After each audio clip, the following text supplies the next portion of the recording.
মনে হচ্ছে যে আপনারা আর বাঁচবেন না, আর সম্ভব নয় সামনের দিকে অগ্রসর হওয়া। এই শরীরকে পরিপূর্ণ সুস্থতা দান করা এটি একমাত্র আল্লাহ তাআলার ইচ্ছা। কিন্তু আপনারা দুনিয়াবি যত চিকিৎসা আছে সবগুলোই শেষ করে ফেলছেন। কোনোভাবেই শারীরিকভাবে উন্নতি বা শারীরিকভাবে একটা লাভবান হয়ে সামনের দিকে অগ্রসর হবেন এটা পারছেন না।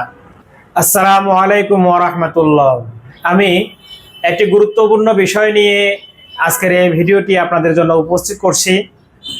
এটির মূল বিষয়বস্তু হচ্ছে, যারা আপনারা খুবই অসুস্থ, দুনিয়াবি কোনো চিকিৎসায় আপনারা সামনের দিকে অগ্রসর হতে পারতেছেন না, খুব ট্রিটমেন্ট করতেছেন, খুব চিন্তা ভাবনা, মনে হচ্ছে যে আপনারা আর বাঁচবেন না, আর সম্ভব নয় সামনের দিকে অগ্রসর হওয়া। এই শরীরকে পরিপূর্ণ সুস্থতা দান করা এটি একমাত্র আল্লাহ তাআলার ইচ্ছা। কিন্তু আপনারা দুনিয়াবি যত চিকিৎসা আছে সবগুলোই শেষ করে ফেলছেন। কোনোভাবেই শারীরিকভাবে উন্নতি বা শারীরিকভাবে একটা লাভবান হয়ে সামনের দিকে অগ্রসর হবেন এটা পারছেন না। সেক্ষেত্রে আমি আপনাদেরকে আজকে একটি মাত্র আমলের কথা উল্লেখ করব, যেটি অতি সহজ। মনে রাখবেন, আল্লাহ তাআলা পবিত্র কোরআনে ইরশাদ করেন, লা তাকনাতু মির রাহমাতিল্লাহ, হে আমার বান্দাগণ, তোমরা আমার রহমত থেকে নিরাশ হইও না, আমার রহমতের ছায়াতল থেকে তোমরা নৈরাশ হইও না। আমি অবশ্যই তোমাদের প্রতি রহমত করব।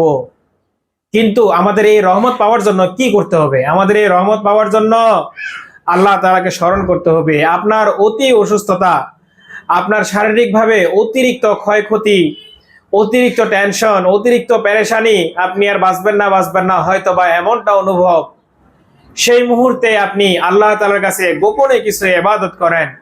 এই গোপন ইবাদতকে আল্লাহ তাআলা অতি পছন্দ করেন, খুব ভালোবাসেন। এই গোপন ইবাদত আল্লাহ তাআলার অতি প্রিয়। গোপন ইবাদতের মধ্যে অন্যতম একটি ইবাদত হচ্ছে যেটি তাহাজ্জুদের নামাজ।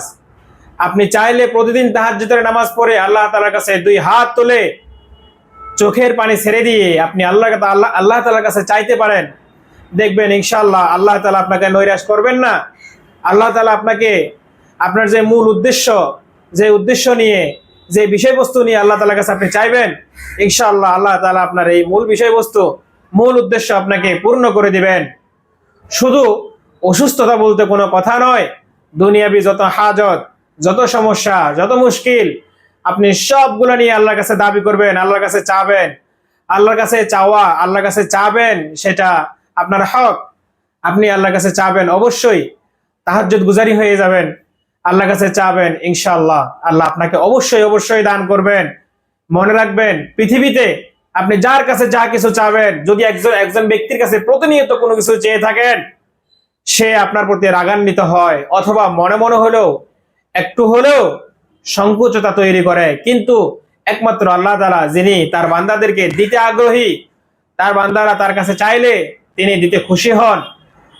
অতএব আপনাদের কাছে অবশ্যই এটি প্রার্থনা যে আপনারা আল্লাহ তাআলার কাছে চাবেন, অতিরিক্ত পরিমাণ চাবেন, যেই চাওয়াতে আল্লাহ তাআলা আপনাদেরকে অবশ্যই দিতে বাধ্য।